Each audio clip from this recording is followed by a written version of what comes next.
తదిత్యనభిసంధాయ ఫలైర్యజ్ఞతపక్రియా దానక్రియాశ్చ వివిధాః క్రియంతే మోక్షకాంక్షిభిః.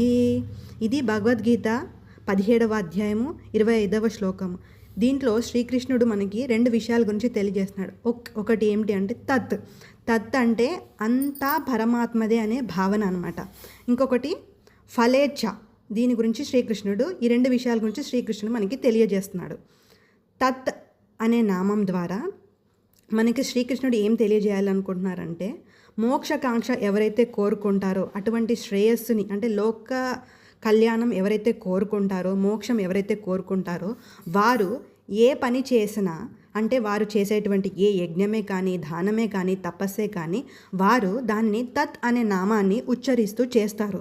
వారి ఆలోచన విధానం ఎలా ఉంటుందంటే ఈ సమస్త జగత్తు పరమేశ్వరుడే ఉత్పన్నమైంది. ఈ సమస్త జగత్తులోని ప్రతి వస్తువు పరమేశ్వరుడిదే.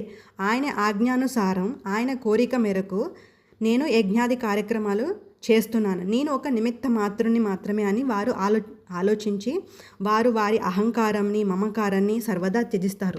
వారు చేసేటువంటి అన్ని కర్మలను కూడా వారు ఫలములను ఆశింపకనే చేస్తారు.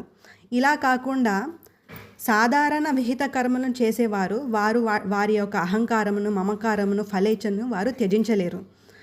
కానీ శ్రేయస్సులు ఎవరైతే లోక శ్రేయస్సును ఎవరైతే కోరుకుంటారో మోక్షకాంక్షి ఎవరైతే కోరుకుంటారో వారు పరమేశ్వర ప్రాప్తి తప్ప ఇతరమైన ఏ వస్తువు యొక్క అవసరం వారికి ఉండదు. వారు అన్నీ పరమేశ్వరుని కొరకే ఆయన ఆజ్ఞానుసారం మాత్రమే సమస్త కర్మలను చేస్తారు. దీనిని మనం ఒక ఎగ్జాంపుల్ ద్వారా తెలుసుకుందాం. మనము ఒక వ్యాపార ఒప్పందాన్ని గురించి అంటే ఒక బిజినెస్ డీల్ మాట్లాడడానికి మనకి ఫారిన్ వెళ్ళాలి.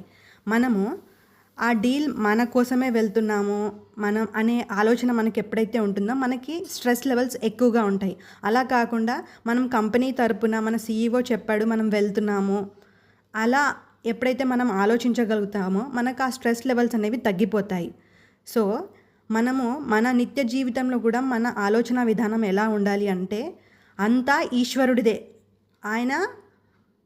ఆయన మన బాస్ అన్నమాట. మనం చేసే అన్ని కర్మలు ఆయనకే అంకితం.